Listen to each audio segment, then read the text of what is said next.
Hey everybody, it's Kevin. Today's Friday, the 2nd of April, 2021, and this is your morning message and meditation. I hope you're all doing well. We're having a little bit of a windy, blustery mixture of weather here in the mid-Atlantic on the east coast of America. Not really sure what to make of that, and even if I should make anything of it. But anyway, I'm here. I'm glad to be here. I'm happy to be here. I'm wearing my lovely Jordan Leslie Jordan t-shirt that I got, Love Light. This was from his he's done something for charity and I can't remember what it was, but he last year launched something and I don't know, I got it in an email. I just love this t-shirt. I'm almost fearful of washing it because you know how the whites go a bit dingy when you wash them. They go grey and they take on a dingy. But I wanted to come in this morning and share the message of what is love. There was a lovely song long years ago by Journey that got re-released as a bit of a dance track by Wynonna Judd called I Want to Know Where Love Is. And it was almost like an ode, a prayer, an offering out to the universe about one of the lines of it. I want to know what love is and I want you to show me. I don't know if the lyrics were pertaining to a person or just in general seeking it out. But what I will say, in December of 2020, I wanted to find a word or wanted to find a mantra or an affirmation of sorts that I could walk into 2021 with throughout the whole year. And that one was simply love. It is astonishing to me that we are still in the grips of the dichotomy of diversity. That's what I want to say. And it doesn't matter where you go with that word, diversity. There are cultures and habits that speak about the lack of it. And then at the same time, there are these, or the need, I can't say these, I don't want to speak to people because that's not what I mean. The need to be individual, to stick to our own principles. You know, love has its own flow and takes its own journey. But ultimately, when you are in the good flow of love, when you have that euphoric feeling that no matter what, you just love something to the point of it makes your whole body tingle and smile and lift. There's no other feeling like it. You know, we have that feeling when we meet somebody that's really special to us, whether they become a significant partner, a life partner, or even a child, when, you know, a mum and a dad welcome a baby into the world. Or if they don't have a partnership, a mum welcomes a baby into the world. Doesn't matter what. There's that feeling of unconditional love. And then there's also this whole labeling thing that goes on where folks believe that certain groups of people are supposed to be a certain way and love a certain way, and there's all of that. I don't think it matters whether you're in 2021, 2022, 1900s, 1800s, even going all the way back to when Henry VIII decided to become the King of England, or he was the King of England. I don't know if he decided it. He became it because he inherited all that. Even his ability to love came with consequences and came with, you know, limitations, if you will. He wasn't allowed to have to change his mind. Now, I'm not saying and I'm not advocating the fact that he didn't like somebody, so he cut their head off. That's just ratchet and horrible and shouldn't happen. But I'm talking about the general overall feeling of what is love? What do you define it as? And where for you, yeah, I'm talking to you now, where do you feel like it's unconditional? Where does it become unconditional? You know, my thing this year that I've now noticed through my own behavior, you know, every once in a while I have to take a step back and look at myself hard. And I like it. I like the self inquiry work. It took a while to learn how to do it because, you know, the tendency as we rise, as we grow, as we get used to the culture that we were raised in, the tendency is to go through the blame game and the right and the wrong game and the pointing fingers game and the feeling that we're doing something that we're not supposed to do. Well, those were habits that were imposed upon us. Not wrong, but they were habits that other people had, habits and ideals that other people wanted us to have because they got something great from it, which is where there's nothing wrong with that. Um, but then, you know, as an individual, sometimes those things don't get adopted well. They don't really sit, they don't land. Um, and we're not sure what to do with them. And when I'm taking, you know, a hard look at myself and uh, realizing, oh, there's patterns in my habits or my behavior that's not lined up with the usual habits. I think we all come here with a purpose. What that purpose is gets revealed as we go along in life, the journey.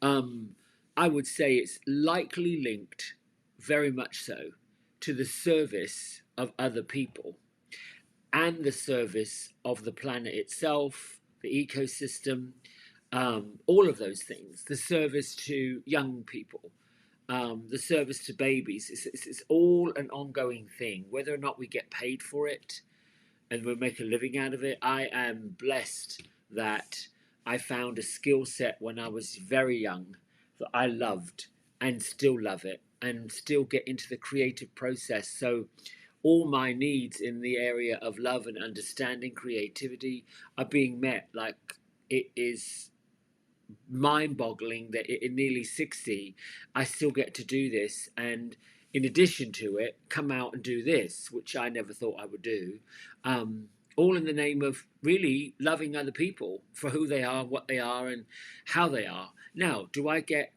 to the point where sometimes it can be a bit ratchet? Oh yeah. um, you know, I think it all lands in this place of disrespect. Have I been disrespectful? Oh yeah. And that's where I learn. I learned that, oh, I don't think that was particularly kind, or I don't think I was behaving particularly nice.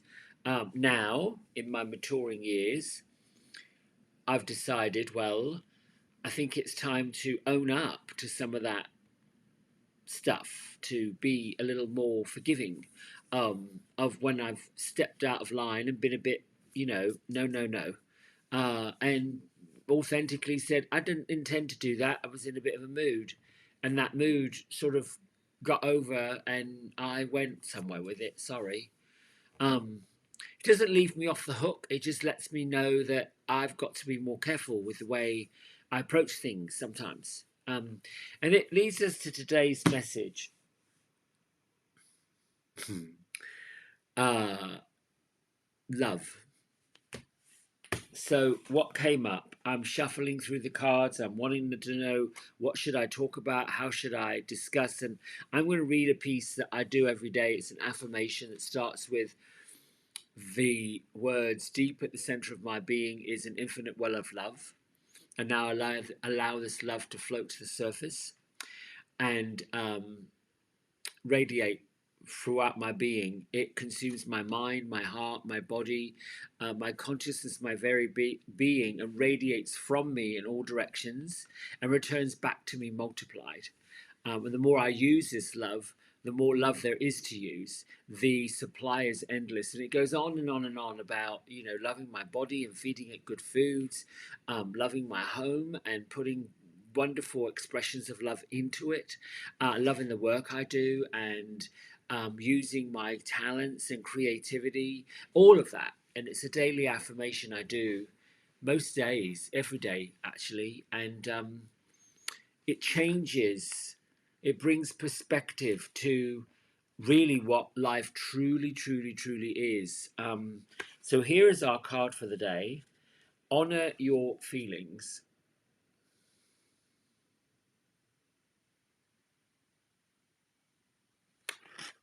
Thank you, Archangel Haniel, for supporting me as I honor my feelings and emotions.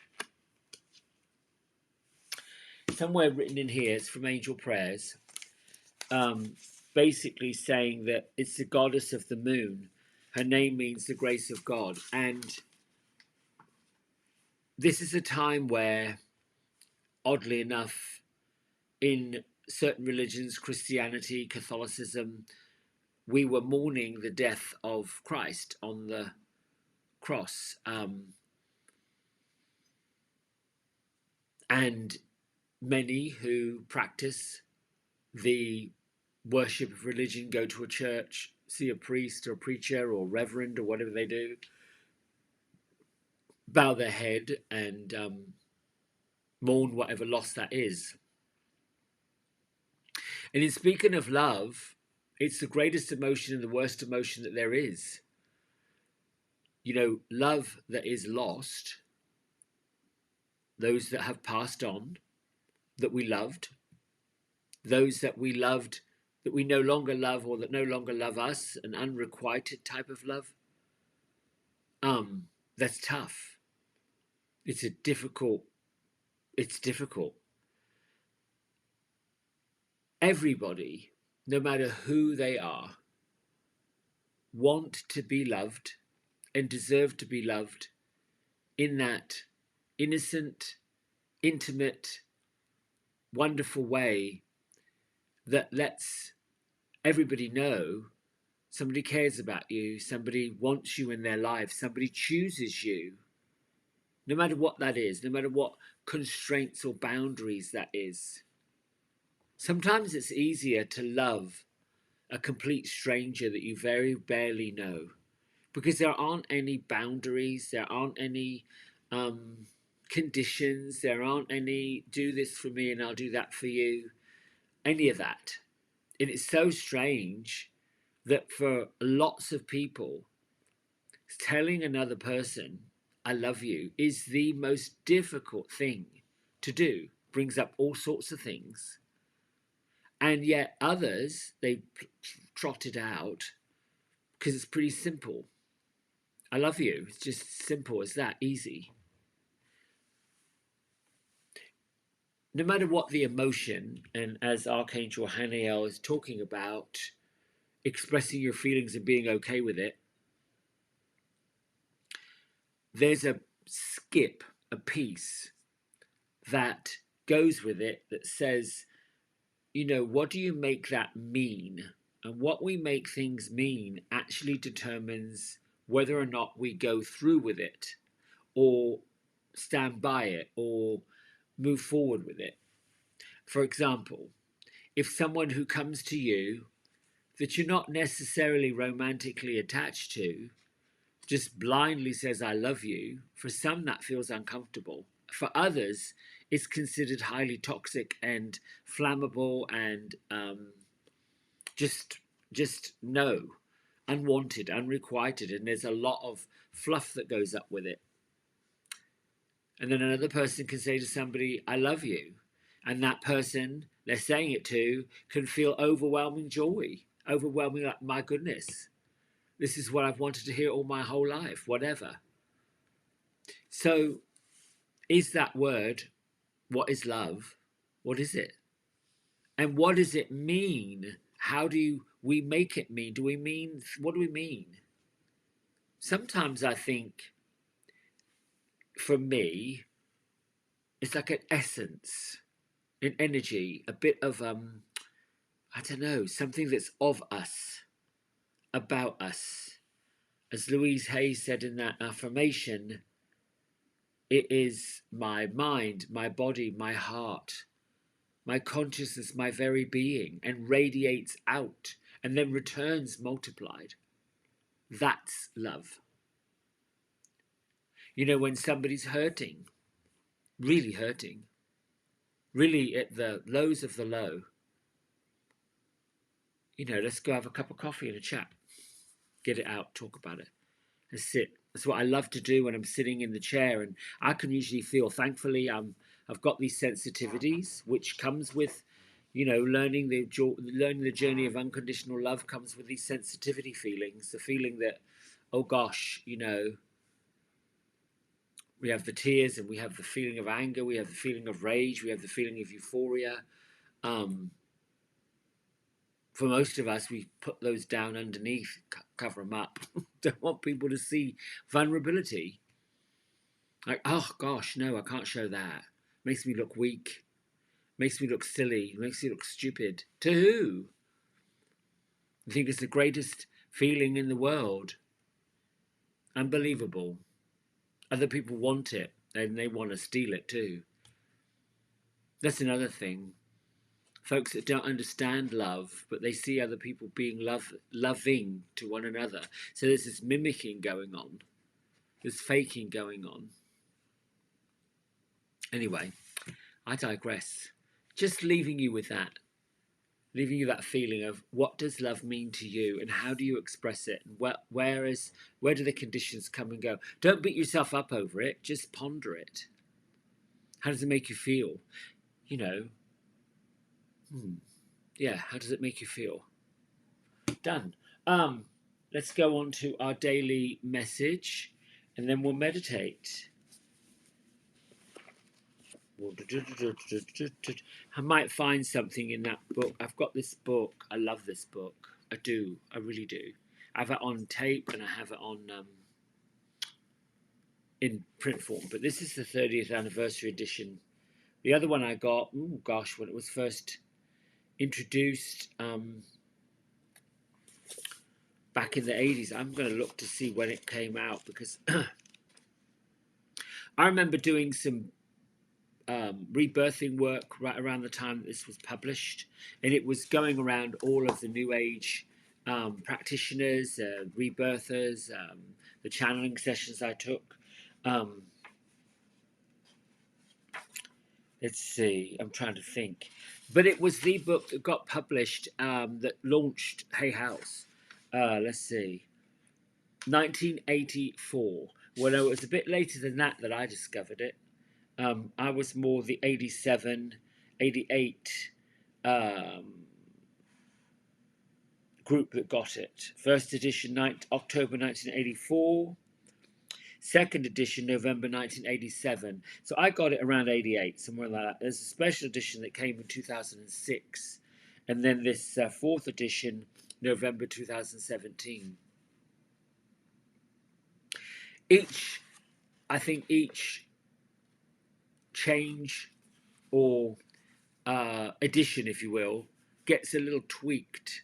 And I sometimes wish I had that original. I had that 1987 version because I think, oh, let me see what changed. But it, in the various moves, in the various shifting, it went somewhere, and that's fine. I have another little book called The God Memorandum by Og Mandino that I have somewhere here, a little tiny book that I was trying to find the other day for somebody. Oh, that's out of print, been out of print, and the cost of it now is phenomenal. It's went up incredible. So it's quite interesting how there are lots of people following the light. There are lots of people going within so that we can shine out.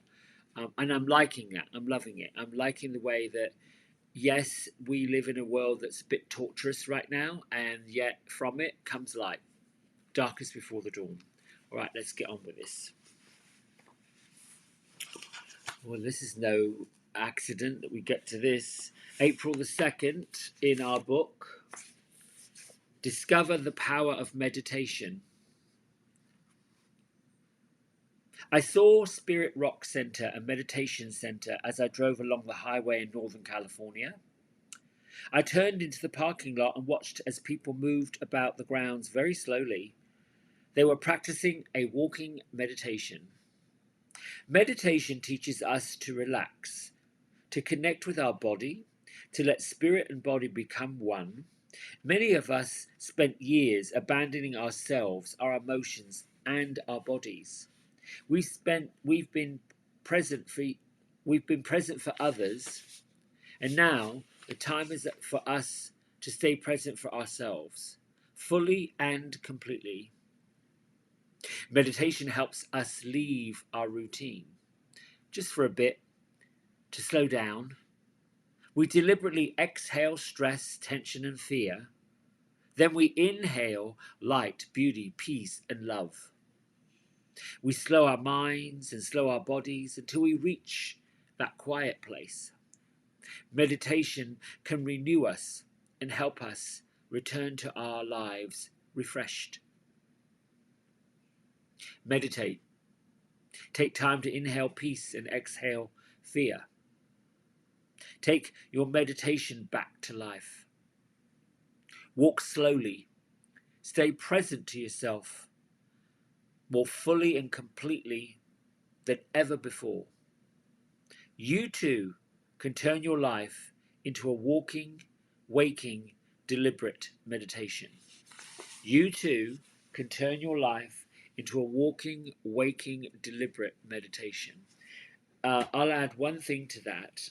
Deepak Chopra said many years ago, and I think it was in a um, interview with Oprah. I'm not sure. No, it wasn't. It was on the Today Show. It's weird how I remember these things.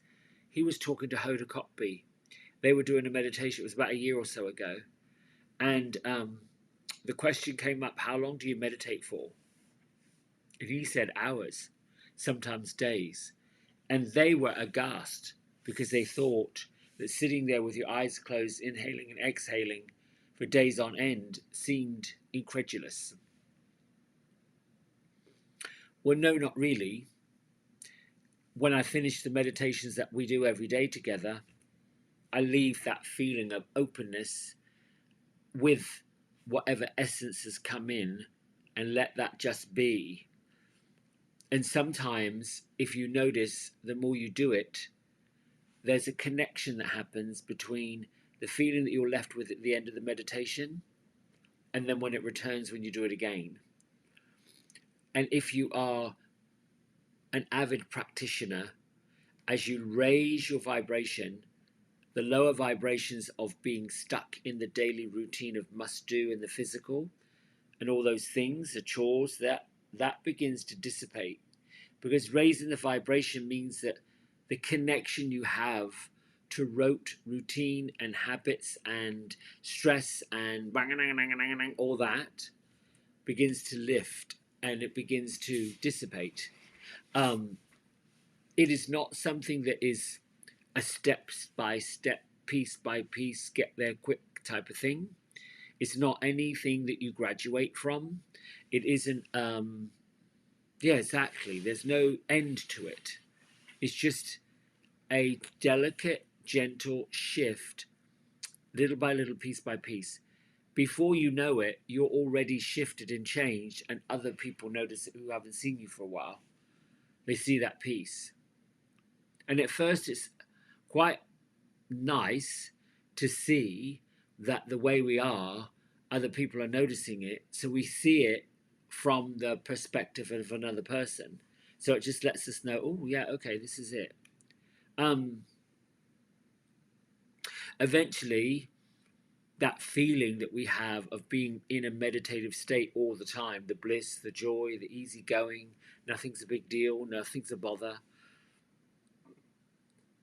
Eventually, we find that everything in front of us is good. Even though, compared to other people, which we shouldn't compare because that's the thief of joy,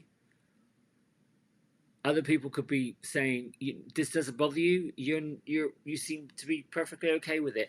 That's when you realize, oh, you are okay with it. They're not, you are. Does it matter?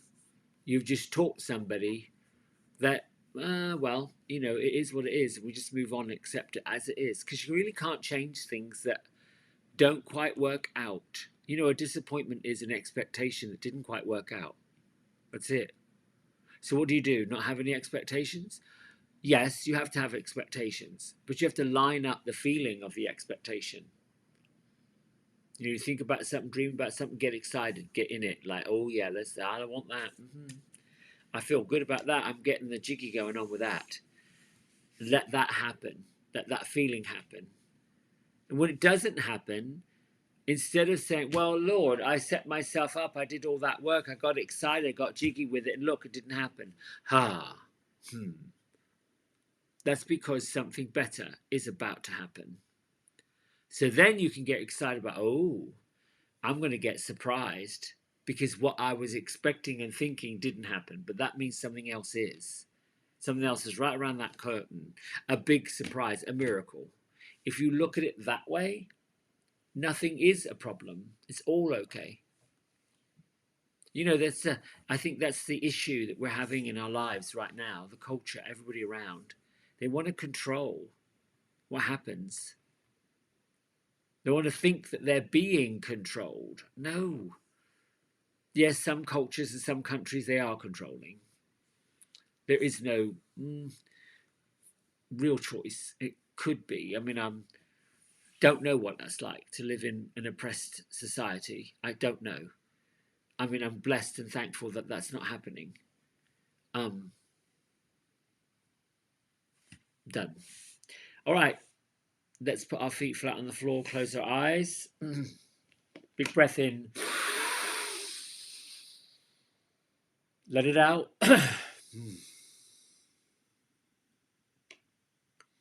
Keep your eyes closed. Focus your mind on your third eye center.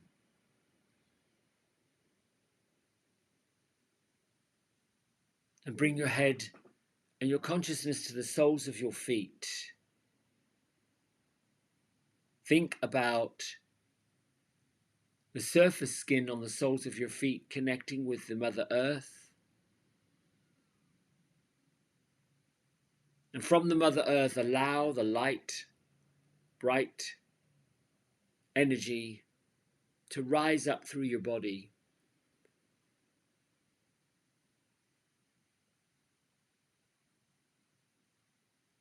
Create that hush of your breath going in and out, and listen for it.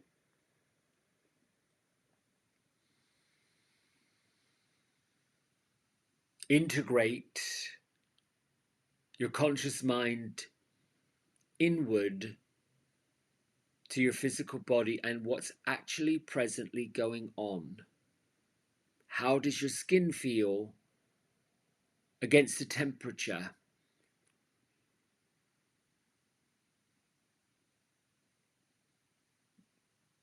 Expand your consciousness and your mental scanning of your body upward.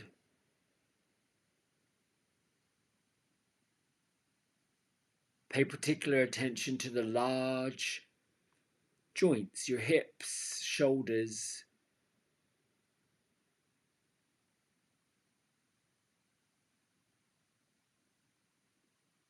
the smaller joints such as your knees and your ankles and your neck and your wrists and elbows.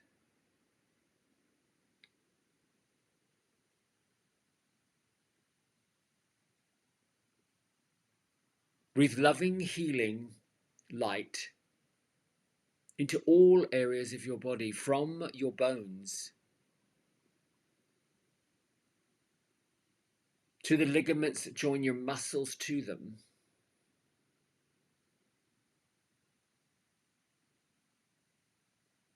into the muscle fibers themselves and the fascia that works within the muscles, giving you flexibility of movement and growth.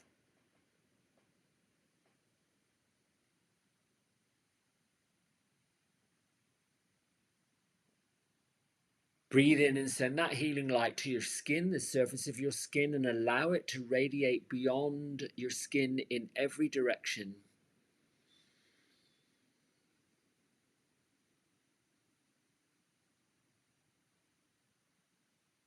Open the crown of your head as if and know that you do have the connection to the highest parts of creation way up above the stratosphere.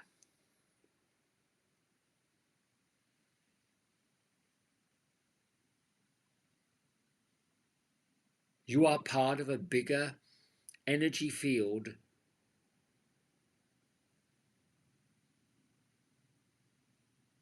Your spirit is of light, your spirit is of joy, your spirit is of love, and it is in physical form for a reason.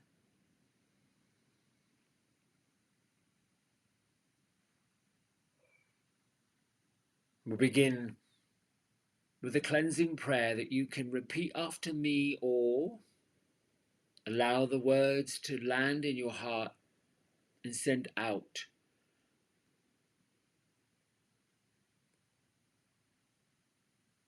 Thank you, Archangel Michael, all ascended masters, Christed light workers of this expansive universe. Thank you for reminding us that you're here and cutting the ties that bind us to people and places and situations and stories and anything else we no longer need and no longer serve our purpose. I am grateful that you've cut these binds now, and I declare that I am safe and I am free. So it is, and so shall it be.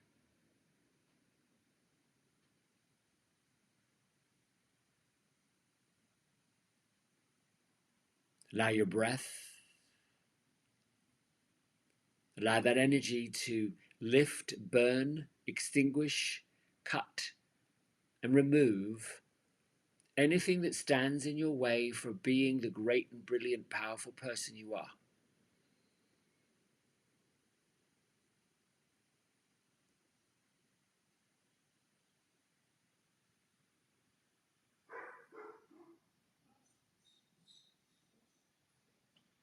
Your hand over your heart, one hand on your belly. We continue with a devotional prayer to yourself and an affirmation.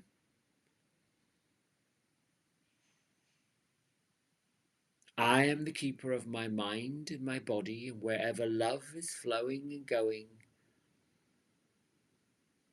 fear is a stranger and not wanted. Love is here within me, and I am the light. Put a smile on your face, lift your mind and your consciousness to love, to gratitude, to all the things that make you feel blessed, happy, joyful.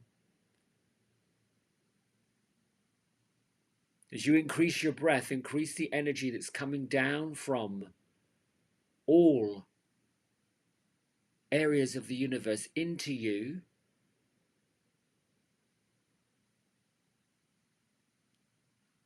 Recharging all the goodness that is you. Removing all fear that is not you.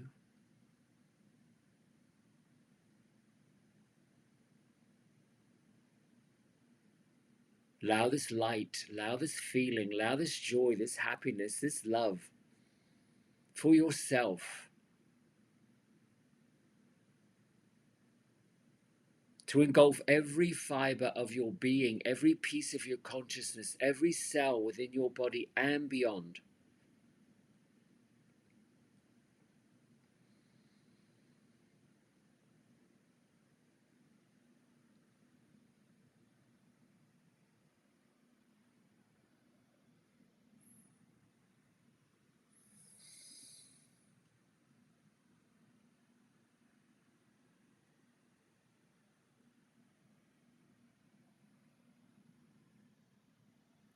Another prayer to bring forth the messages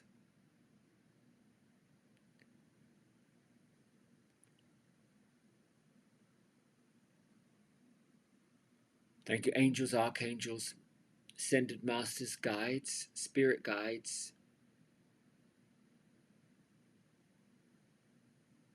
Thank you for reminding me that you're here and revealing what I need to know. I'm willing to listen, to receive, and to share. So be it, and so shall it be.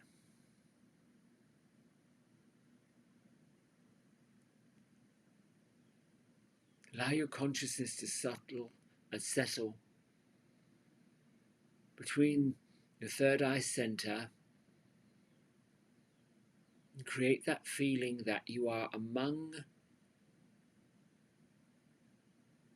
the energies and the angels, the Christed white light spirits.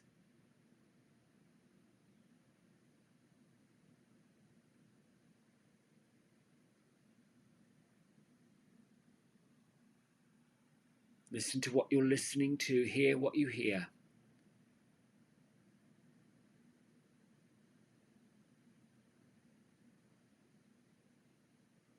Allow the love and the peace and the joy and the bliss that goes beyond anything you could ever understand.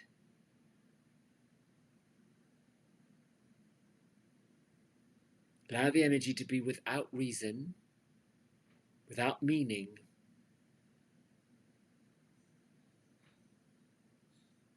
Let it in. Let it support you. Let it cleanse you.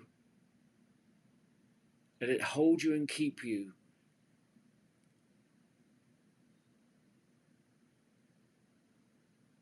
As it has been and as it should be and as it always will be.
Continue just listening for your breath.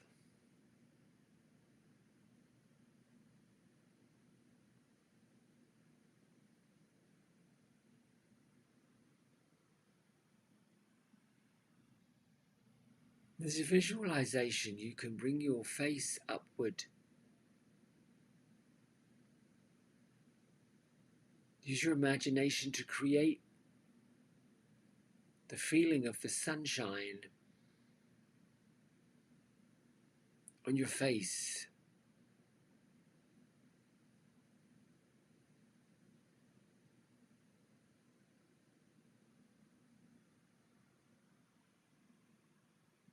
You want to add clairaudient sound. You can imagine the ocean crashing onto the beach with that shh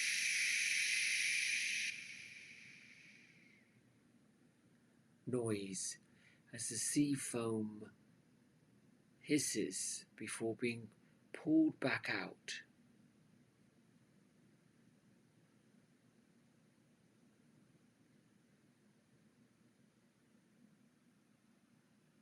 You have nothing to fix and nothing to fear.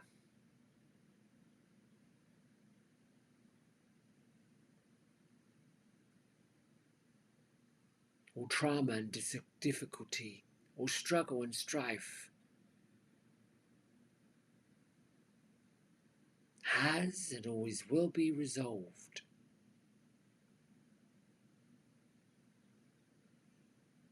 Breathe in your blessings.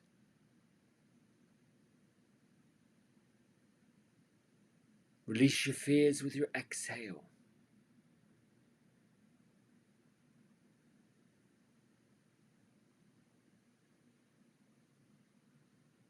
Lift your heart, your mind, and your desires to the truth.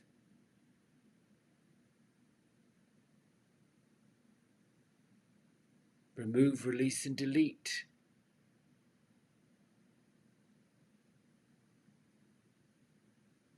the stories and the drama.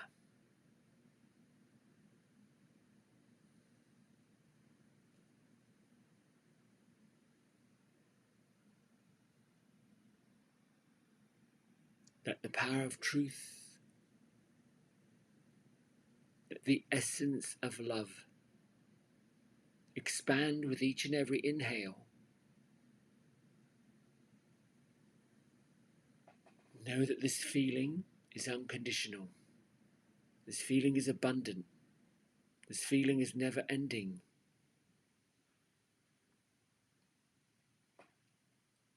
With every inhale, pull in as much love, light, joy, peace, abundance, prosperity that you are deserving of.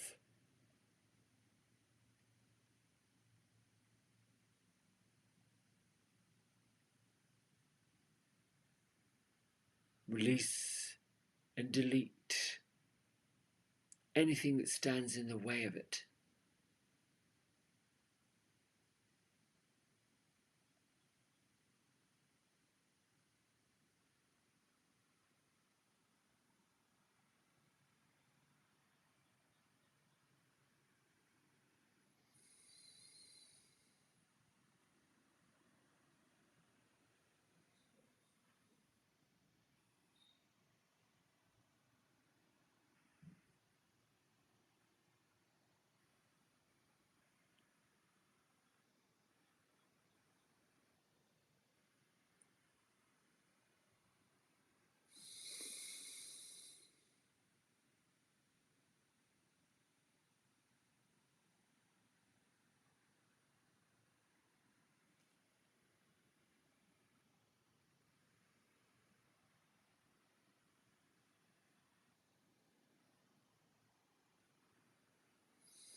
Bring your hands to heart center.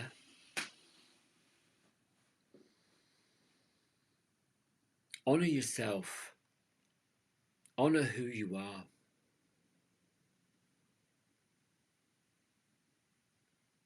Honor your authenticity. Honor your individuality. Honor your strengths, honor your leadership skills, honor your place and space in the world.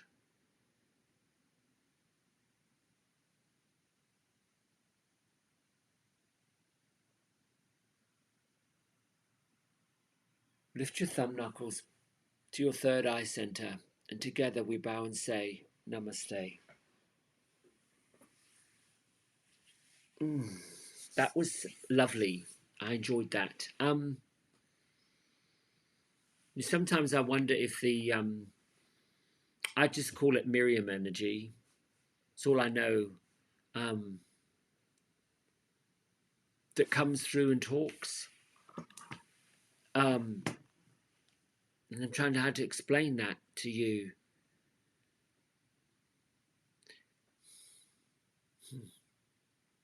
I think just like air itself, like energy, like vibration, that is it. You can go into some places. What comes to mind is, I don't know, a park, around a fountain, particularly the mountains, even sometimes the ocean, particularly when the sun has just dropped and there's still that basky, lovely glow that well, it isn't really. Well, the Earth has shifted, so the sun is no longer visible, but you've got that kind of the streaks that go across the sky, dusk. I should say that, right at dusk. And that feeling that you are in solitude within yourself, of yourself, being with yourself. That is a feeling of the collective energy that comes. Trees and the earth and the air and all that, everything that makes that up. That's the feeling of collective energy, the collective that come. And some folks give it names. I just know this as being the Miriam energy. And I've not had any reason to not think that. So listen, have a great Friday, a good Friday. And I do love you, and I do appreciate you. Share this, get this out there. Let's do more of the good stuff, and I'll see you in the morning. Bye.